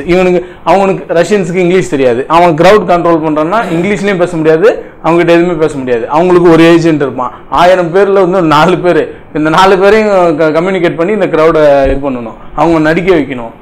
நீங்கள் இந்த தினேஷ் நடந்து வரும்போது ஒருத்தன் போய் கேட்குறதெல்லாம் தாய்லாந்தில் ரியலாக நடக்கிறது. அதெல்லாம் பேக்ரவுண்டில் ஒர்க் அவுட் பண்ணோம். ஸோ அவ்வளோ பேரை க்ரௌடை வச்சு மெயின்டைன் பண்ணுறது இந்த படத்தில் ஒரு பயங்கரமான சவால். அந்த ஒரு 4-5 சீக்வன்ஸில் வந்து ஒரு பஞ்ச் ஆஃப் க்ரௌட் வச்சு இது பண்ணது. ஒரு அந்த நாசர் சார் மீட்டிங்கில் பேசுகிறதெல்லாம் கிட்டத்தட்ட ஒரு 1000 பேர் இருக்காங்க அந்த க்ரௌடில். 1000 பேர்லலாம் வந்து அவங்கள வச்சு அந்த கிரவுண்ட் ஃபுல்லாக வச்சு சிஜி பிளேட் எடுக்கிறதுக்கே செத்துட்டோம். ஏன்னா அவங்களுக்கு சினிமா தெரியல, எப்படி அவங்களுக்கு ஜூனியர் ஆர்டிஸ்ட், அவங்க ரெகுலரான ஜூனியர் ஆர்டிஸ்ட்லாம் இல்லை. ஸோ இந்த மாதிரி ஆர்டிஸ்ட்டை நிறையா வச்சு ஒர்க் பண்ணுறதுமே ரொம்ப சவாலான ஒரு ஒர்க்காக இருந்தது இந்த படத்தில். அப்புறம் வழக்கம் போல் இங்கெல்லாம் பயங்கர கலாயாக தான் இருக்கும், ஃபுல் ஜாலியாக எங்கள் டீமில். இவர் ஏதாவது வேலை செஞ்சாருன்னா நாங்கள் போயிட்டு சப்போர்ட் பண்ணுறது, அதை போட்டு விட்றது, அதை எப்படி இது பண்ணுறதுன்னு சொல்லிட்டு இந்த மாதிரி நிறையா டீமுக்குள்ளாரே அவ்வளோ ஒரு கோஆர்டினேஷன் இருக்கும். எல்லாருமே எல்லா சைட்லையுமே எல்லாரோட ஹார்ட் ஒர்க்கும் எஃபர்ட் போட்டிருக்காங்க. இது வந்து குறை சொல்கிறதுக்கே இல்லை. இது எல்லாத்துக்கும் எங்களுக்கு மெயினாக லீட் பண்ணி கொடுத்தது விக்ரம் தான். அது எல்லாருமே சொன்ன மாதிரி விக்ரம் தான் எங்கள் எல்லாத்துக்குமே வந்து எங்களுக்கு அந்த புது லேண்ட்ஸ்கேப்பை எங்களுக்கு புரிய வச்சது. அந்த லேண்ட்ஸ்கேப்புக்குள்ளே இருக்க டீட்டெயில்ஸை நிறைய எடுத்து கொடுத்துட்டே இருக்கிறது. அப்புறம் அவன் டயர்டே ஆக மாட்டான், கோச்சுக்கவும் மாட்டான், டயர்டும் ஆக மாட்டான். வேணுமா இந்த எடுத்துறேன், மெயில் பண்ணுமா இந்த வேணும். அதுக்கப்புறம் எப்படி கோச்சுவான், அன்னைக்கு கொடுத்துட்டேன் நீ அதை என்ன பண்ண, ஏன் இனிமேலாம் தர முடியாது போ அப்படின்லாம் சொல்லுவான். அவங்ககிட்ட கெஞ்சிலாம் வாங்கி ஆர்டிஸ்ட்லாம் எப்படி என்னென்ன லுக்கில் இருக்கலாம், இந்த ஏரியாவில் எவ்வளோ ரேஸ் அதிகமாக இருக்கணும், இந்த இப்போ தாய்லாந்து பீப்புள்ஸ் இங்கே நிறையா பேர் இருக்கணும், இங்கே மலேஸ் நிறைய பேர் இருக்கணும், அந்த ஏர்போர்ட்டுக்குள்ளார வந்து ஏர்போர்ட்டை எக்ஸிட் ஆகிறப்போ என்ன மாதிரியான க்ரௌட் க்ரியேட் இருக்கணும். எங்கேயுமே வந்து ரஜினி சாரை வந்து ஒரு இப்போ ரொம்ப நாள் செட்டுக்குள்ளாரே வச்சு க்ரியேட் பண்ண விஷயத்த லைவ் ஆம்பியன்ஸ்குள்ளே கொண்டு வரோம் நம்ம. ஸோ இப்போ பேக்ரவுண்ட் ரொம்ப கிளியராக ஒர்க் அவுட் பண்ணணும், செட்டு மாதிரி தெரியக்கூடாதுன்னு சொல்லிட்டு ரியலாக இருக்கிறதே இன்னும் ரியல் ஆக்கிறதுக்கு ஜூனியர் ஆர்டிஸ்ட் நடிக்க வேண்டியிருந்தது. ஸோ அவங்கள நடிக்க வைக்கிறது வந்து ரொம்ப கஷ்டம். ஜூனியர் ஆர்டிஸ்ட் கிட்ட வேலை வாங்குறது மாதிரியான ஒரு கஷ்டமான வேலை இந்த உலகத்தில் எதுவுமே கிடையாது. சீரியஸாக சொல்கிறேன். அதுலேயும் 1000-500 பேர்லாம் வேலை வாங்குறதுக்குள்ளே இந்த படத்தில் அது ஒரு ரொம்ப பெரிய சேலஞ்சாக இருந்தது. எனக்கு தெரிஞ்சு ஈச் அண்ட் எவ்ரி ஒவ்வொருத்தரும் நாளைக்கு போய்ட்டு படம் பண்ணாங்கன்னா சப்பா மேட்ரு அது அவங்களுக்கு. ஏன்னா அவ்வளோ கஷ்டப்பட்டுருக்காங்க ஒவ்வொருத்தரும். அவ்வளோ க்ரௌட்குள்ளார ஒரு 5 லாங்குவேஜ் 6 லாங்குவேஜ் பேச வேண்டியிருந்தது அந்த க்ரௌட்குள்ளார அவங்களுக்கு இது பண்ணுறதுக்கு. ஸோ இந்த மாதிரியான நிறையா விஷயங்கள் இருந்தது. அப்புறம் ஆஸ் யூஸ்வல் இந்த ஸ்கிரிப்ட் சைட்லேருந்து இருக்க எல்லா டெக்னீஷியனுமே ஸ்கிரிப்ட் ஃப்ரம் த வெரி பிகினிங்லேருந்து இப்போ இருக்க வரைக்குமே எல்லாருக்குமே தேங்க்ஸ் சொல்லணும். அவ்வளோ ஹெல்ப் பண்ணியிருக்காங்க, அவ்வளோ சப்போர்ட் பண்ணியிருக்காங்க. இதுக்கப்புறம் போயிட்டு இருக்க ரிசல்ட்ஸ் பற்றிலாம் எனக்கு பிரச்சனையே கிடையாது. நாங்கள் நல்ல ஹார்ட் ஒர்க் பண்ணி நல்ல ஒரு அவுட்புட் கொடுத்துருக்கோம். அதோட ரிசல்ட்ஸ் எங்களுக்கு தெரியும். அதோட ரிசல்ட்ஸில் ஹாப்பி. ரஞ்சிதரன் நானும் வந்து ஃபர்ஸ்ட் ரஞ்சிதரன் நானும் சுரேஷனை வந்து ஃபர்ஸ்ட் சரோஜில் நான் இன்டர்ன்ஷிப்பாக இருக்கும்போது அப்போ தான் எனக்கு ரஞ்சிதரன் தெரியும். அதில் வந்து நான் லாஸ்ட்டு சின்ன பையனா இன்டர்ன்ஷிப்பில் இருந்தேன், சின்ன வேலை பண்ணிட்டேன். அப்போ சுரேஷனையும் ரஞ்சிதனையும் தெரியும். அது முடிஞ்சு நான் வெங்கட் சார் கூட ஜாயின் பண்ணிட்டேன். வெங்கட் சார் கூட 2 படம் பண்ணியிருக்கேன். அது முடிஞ்சு 2வது படம் லாஸ்ட் இயர் இந்த டைமில் வந்து ரஞ்சிதனை கால் பண்ணி இந்த மாதிரி ஒரு படம் பண்ண போகிறேன்டா, இந்த மாதிரி மலேசியா சப்ஜெக்ட் கேங்ஸ்டர் சப்ஜெக்ட் நீ வந்து கேள்டா சொன்னோம். சரி ஓகே. அப்போலாம் எனக்கு யார் படம் என்ன படம்னு தெரியாது. அப்புறம் டே ஆஃப்டர் கால் பண்ணாங்க, நான் ஃபோன் எடுக்கல. அப்புறம் கலாச்சாரம் ரஞ்சித்திட்ட, ஓ நீ ஃபோன் எடுக்க மாட்டியா, இந்த மாதிரி நான் படம் பண்ணுறேன் பார்த்தா நெக்ஸ்ட் டே வந்து ட்வீட்டில் இருக்கிறது ரஜினி சார் படம் பண்ணுறாங்க. ஸோ ஐயோ ஃபோன் எடுக்கல சொல்லிட்டு அது முடிஞ்சு ரஞ்சிதனை திருப்பி கால் பண்ணி நாங்கள் இதில் மீட் பண்ணோம், சோழா சேட்டரில் மீட் பண்ணி பேசுவாங்க. அப்போ அண்ணா இந்த ஸ்டோரி சொல்லும் போது எனக்கு ரொம்ப பிடிச்சிருந்தது. அதாவது இதுக்கு முன்னுக்கு வந்த படத்தில் இருந்தது இந்த படம் கொஞ்சம் வேரியேஷனாக இருந்தது. பிகாஸ் ஒரு இமோஷனல் ட்ராவலாக இருந்தது. அதுக்கு ரொம்ப பிடிச்சது. மலேசியாவாக காட்டணுன்றது பயங்கரமாக அவர் ஸ்ட்ராங்காக இருந்தார். நான் வரதுக்கு முன்னுக்கே வந்து கதையில் உள்ள அத்தனை விஷயமும் வந்து ரொம்ப சாலிட்டாக ரீசர்ச் பண்ணி ஒர்க் பண்ணிட்டாங்க. அதுக்கு அதீர் அண்ணன் இவங்க டீம் எல்லாம் ஒரு பெரிய காரணம். அதில் டீட்டெயில் பண்ணுறது தான் என் வேலை. ஸோ என் வேலை ரொம்ப ஈஸியாக இருந்தது. இவங்க எல்லாமே சொல்லியிருந்தாங்க. விக்ரம் ரெஃபரன்ஸ் கொடுத்தாரு, விக்ரம் ஹேர் காட்டுக்கு, விக்ரம் லாங்குவேஜுக்குன்னு. பட் அதோட முக்கியத்துவம் வந்து நான் ரெஃபரன்ஸ் கொடுத்ததை அது அழகாக கொண்டு போய் சேர்த்து வந்தது காஸ்டியூம் சைடோ இல்லை அந்த ஹேர் ஸ்டைலிங்கோ டேட்டூஸோ இது எல்லாம் பண்ணது வந்து இந்த டீம் இல்லாமல் நான் பண்ணியிருக்கவே முடியாது.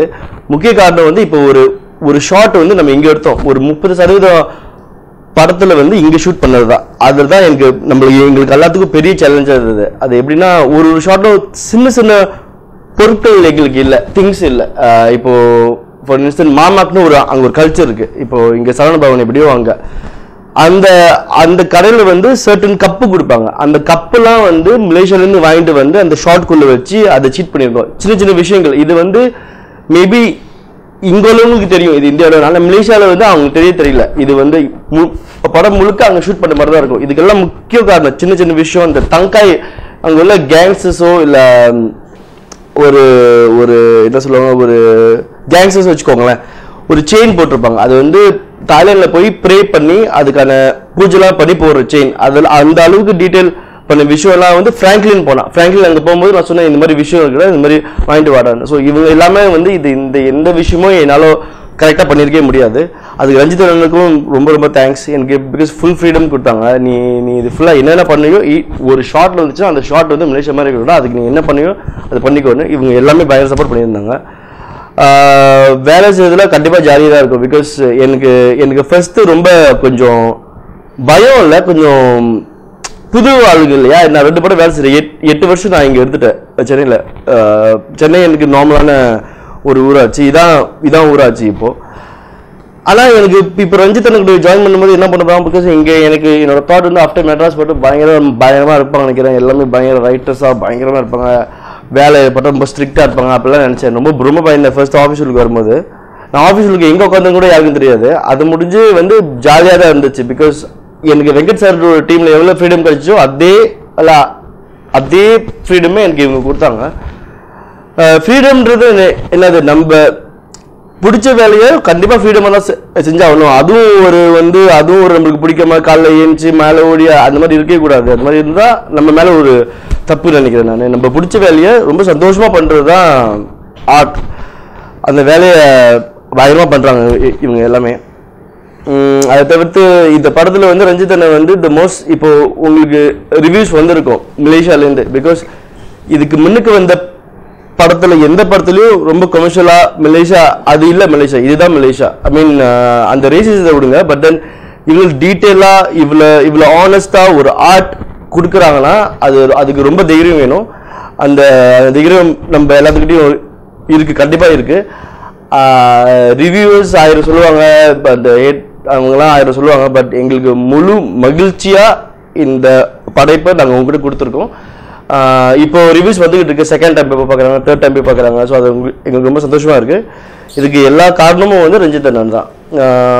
அப்புறம் சூப்பர் ஸ்டார் கூட ஒர்க் பண்ணுறதுல என்ன சொல்லணும், அவர் ஹீஸ் அ லெஜண்ட். எங்கள் whole family it's a huge fan of superstar. எங்கள் அப்பா ஒரு crazy fan of superstar. So அவர் கூட பக்கத்தில் உட்காந்து பேசி இதெல்லாம் பேசுவாங்க சொல்லும் போது எனக்கு வந்து அது ரியாலிட்டியாக எனக்கு தெரியவே தெரியல. நான் நினச்சே பார்க்கல.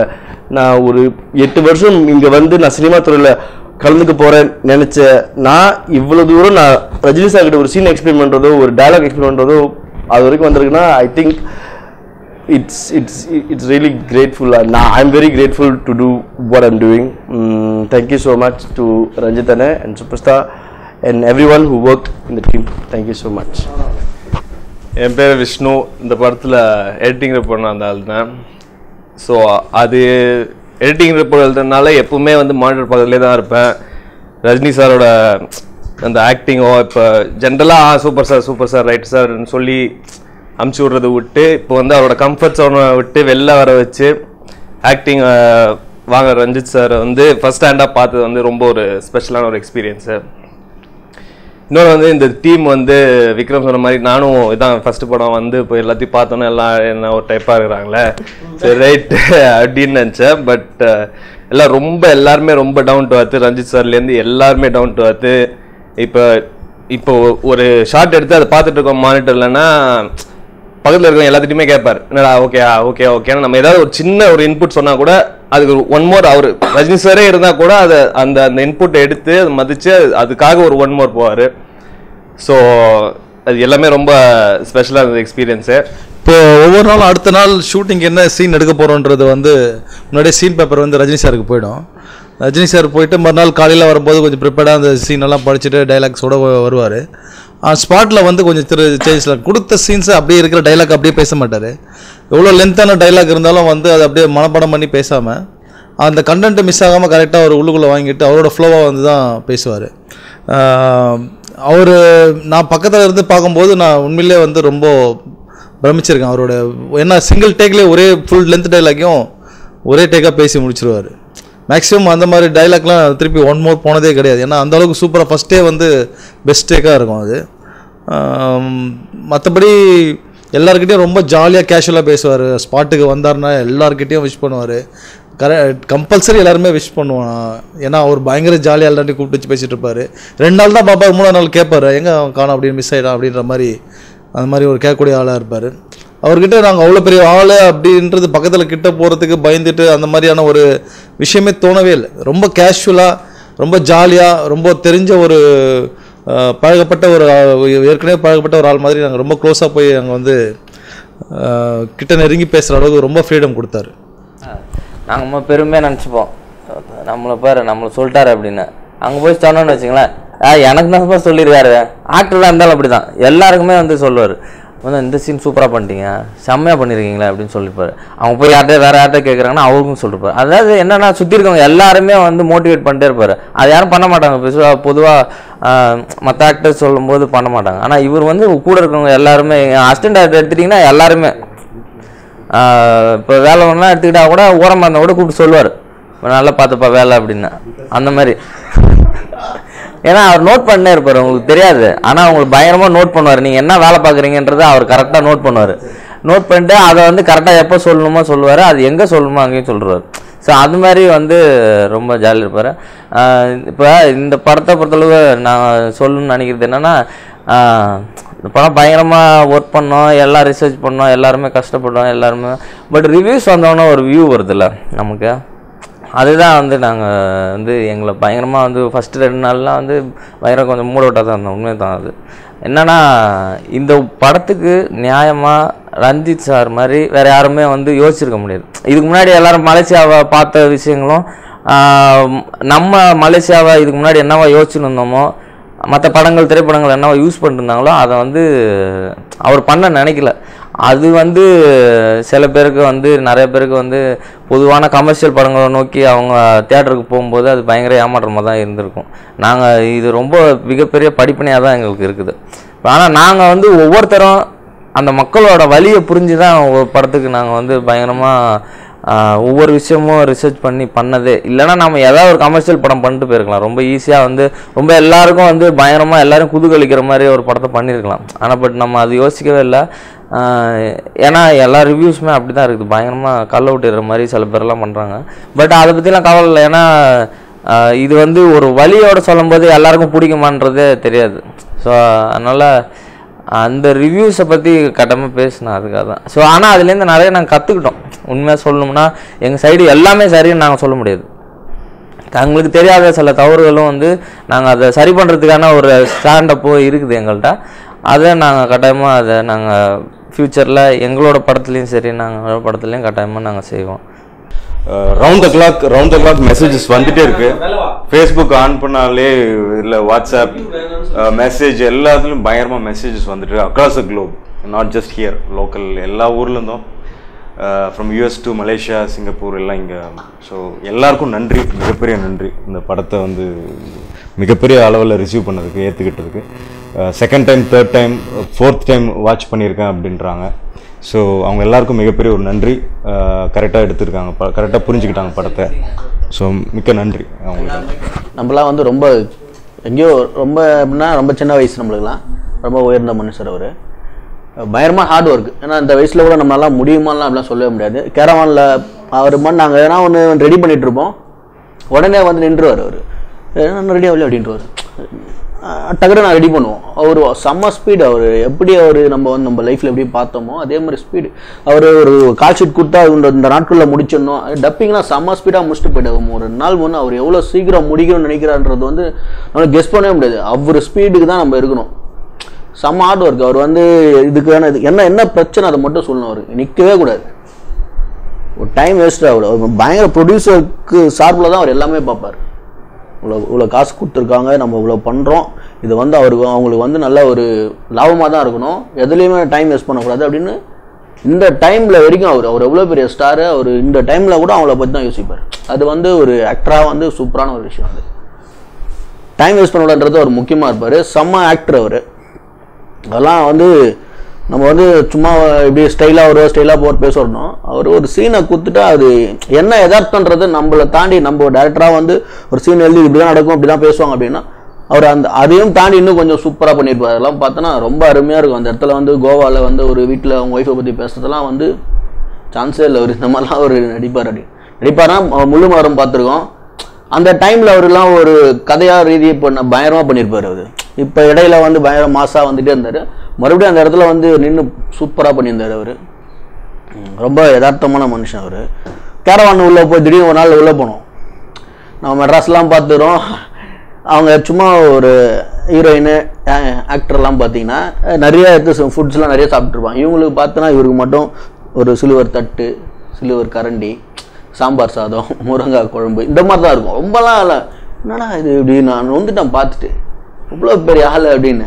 அந்த மாதிரி ஒரு எளிமையான ஒரு மனுஷர் அவர். அவரை பற்றி கண்டிப்பாக நம்ம வந்து செமையாக வந்து கற்றுணும் அவர்கிட்ட. அது மாதிரி எல்லாருமே சொல்லுவாங்க, எல்லாருமே தெரிஞ்ச ஒரு விஷயம் தான். அது ஆக்டர்லேருந்து எல்லாருமே வந்து சான்ஸே இல்லை அவர்.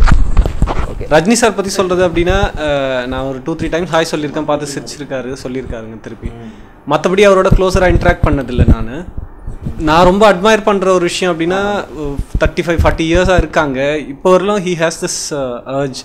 ஃபஸ்ட் டேக்கில் வந்து அப்ரூவ் பண்ணணும், ஷார்ட் ஓகே பண்ணணும் அப்படிங்கிற பயங்கர ஒரு கன்விக்ஷனோட டிட்டர்மைண்டாக ஒரு ஒர்க் பண்ணுவாங்க. அது இப்போ ஆஸ் அ ஃபில்ம் மேக்கராக நான் க்ரோ ஆகுனா எவ்வளோ டைம் எனக்கு வந்து ரொம்ப ஒரு கம்பேஷனட்டோட பயங்கர ஒரு டிசைரோட ஒரு ஒர்க் பண்ணுவேன் அப்படிங்கிறது தெரியாது. அவ்வளோ சக்ஸஸாக அவ்வளோ இதை மீட் பண்ணியிருப்பார்.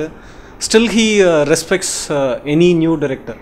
பார்த்தாங்கன்னா ரஞ்சித் பார்த்தாங்க அப்படின்னா சார்ன்னு சொல்கிறது, ஒவ்வொரு டைமும் அந்த ரெஸ்பெக்டோட அவரை ட்ரீட் பண்ணுறது, எல்லா இடத்துலையும் ஃபஸ்ட் டேக் வந்து அப்ரூவ் பண்ணிடணும், மேக்ஸிமம் செகண்ட் டேக் போகாத அளவுக்கு அந்த ஃபஸ்ட் டேக்கே வந்து ப்ராப்பராக பண்ணுன்ற ஒரு அந்த டிசைரோடு இருக்கிறதுலாம் வந்து ரொம்ப பெரிய ஒரு விஷயமா அது நான் ரொம்ப அட்மையர் பண்ணுறேன் அவரோட இதுலேருந்து. அதை தாண்டி வந்து I feel great fortune to work with Ranjith. அவருக்கு ஈக்குவலாக வந்து முரளி சாரோட ஒர்க் பண்ணுறதுக்கான சான்சஸ்லாம் வந்து சம பெரிய விஷயம். ரெண்டு பேரும் ரெண்டு எக்ஸ்ட்ரீமான ஒரு மாஸ்டர்ஸ் தான். I learned great deal from these two people. Thanks to them. Rajini sir என்னென்னா வந்து காஸ்டியூம் எடுத்துகிட்டு போய் கொடுப்போம், நான் தான் கொடுப்பேன் காஸ்டியூம் கொடுத்தோன்னே வந்து கண்டினியூட்டி காஸ்டியூமா ஃப்ரெஷ் காஸ்டியூமா அப்படின்னு கேட்போம். கண்டினியூட்டி காஸ்டியூம் சார் அப்படின்னா இதுக்கு முன்னாடி இந்த சீன் வந்து நம்ம எங்கே எடுத்துருக்கோன்னா அங்கே எடுத்துருக்கோம் அப்படின்னா ஓகே அதோட ஃபோட்டோ கேட்பாங்க. அவங்க மேக்கப் ஃபோட்டோ கேட்டு ஓகே இந்த மாதிரி இருக்குது அப்படின்னு. இன்னொன்று என்ன, சாருக்கு வந்து முந்தின நாளே சீன் பேப்பர் எடுத்துகிட்டு போய் கொடுப்போம். கொடுக்க சொல்ல என்னென்னா வந்து அவர் கேட்பார், இந்த சீனு இதுக்கு முந்தான சீன் எங்கே எடுத்தோம், இதுக்கப்புறம் சீன் எங்கே இருக்குது அப்படின்றது பக்கவாக அவருக்கு வந்து ஒரு சீன் போச்சுன்னா இது வந்து எந்த இடத்துல நடக்குது, இதுக்கு முன்னாடி எங்கே எடுத்தோம், கண்டினியூட்டி சீனா ஃப்ரெஷ் சீனா அப்படின்றத வந்து ரொம்ப தெளிவாக கேட்டுப்பார். ரெண்டாவது அவர் போகிற காஸ்டியூமும் வந்து கரெக்டாக வந்து இதுக்கு முன்னாடி என்ன டேக் இருக்குன்னு பார்த்து அந்த டேக்கில் அந்த காஸ்டியூம் எப்படி இருந்தது அப்படின்னு செக் பண்ணி கரெக்டாக அதுக்கேற்ற மாதிரி மெயின்டைன் பண்ணுவேன். இப்போ வந்து புதுசாக ஒரு சீன் எடுக்கிறோன்னா அந்த சீனில் வந்து என்னென்ன ஆர்டிஸ்ட் இருக்காங்க அப்படின்றதும் அவர் வந்து கேட்டு தெரிஞ்சுப்பார். இப்போ அந்த ரோல் யார் பண்ணுறாங்க அப்படின்னு கேட்பாரு. அந்த சீனில் என்னென்ன ரோல் இருக்குது, இதெல்லாம் யார் யார் பண்ணுறா, ஓகே அப்படின்னு தெரிஞ்சுட்டு அதுக்கப்புறம் தான் வந்து ஸ்பாட்டுக்கு வந்து பர்ஃபார்ம் பண்ண வர்றார்.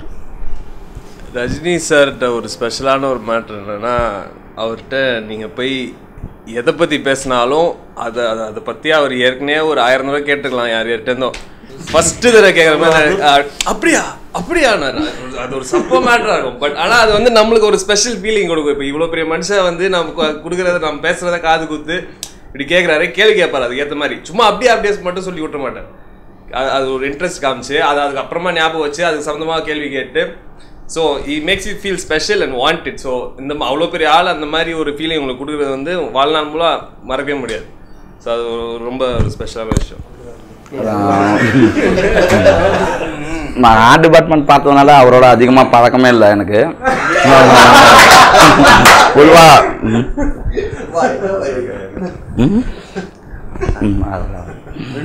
யாருன்னே தெரியாது.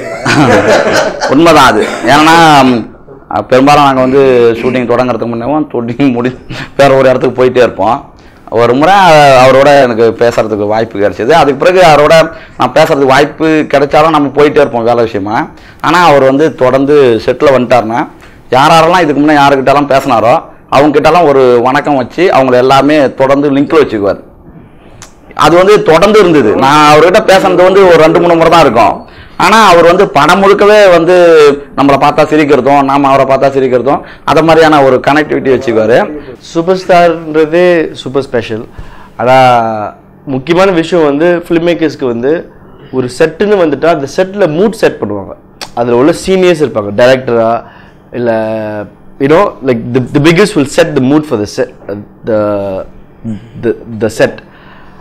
அது ரொம்ப முக்கியமான விஷயம். பிகாஸ் இப்போ சார் இருக்கிற லெவல் பெரிய லெவல். அவர் வந்து நினைச்சா எல்லாத்தையும் அன்கம்ஃபர்டபுள் ஆக்கலாம், ஆனால் அவர் அப்படி ஆக்க மாட்டார். எல்லாத்தையும் ஜூனியர் ஆர்டிஸ்ட்லேருந்து அசிஸ்டன்ட் டைரக்டர்ஸ்லேருந்து டைரக்டர்ஸ்லேருந்து கேமராமேன்லேருந்து எல்லாத்துக்கிட்டையும் ரொம்ப சாதாரணமாக பழகி அப்போதான் நாங்கள் ஒர்க் பண்ண முடியும். பிகாஸ் அவங்க ஒரு மூட் தப்பாக செட் பண்ணிட்டார், எங்களால் we cannot work at all, work பண்ணவே முடியாது.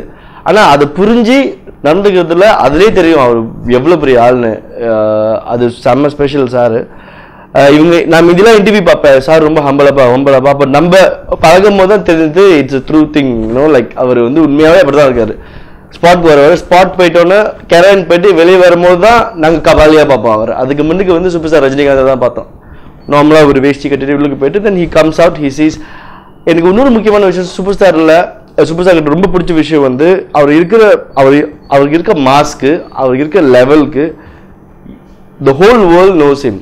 ஆனால் கபாலின்ற ஒரு ஸ்கிரிப்டில் இட் இஸ் ஆக்சுவலாக இஸ் நாட் மென்ட் லைக் அவர் இந்த அளவுக்கு பண்ண தேவையில்லை. பட் அவ்வளோ ஸ்ட்ரகிள் கொடுத்து அவளை ஆக்டிங் பண்ணி இந்த பையன் ஹூஸ் ரஞ்சித் ஹூஸ் யங் அவங்களோட ஸ்கிரிப்டுக்குள்ள ஒரு கபாலியாக வந்ததில் ஹேட்ஸ் ஆஃப் ரஜினி சார். ரொம்ப தேங்க்யூ.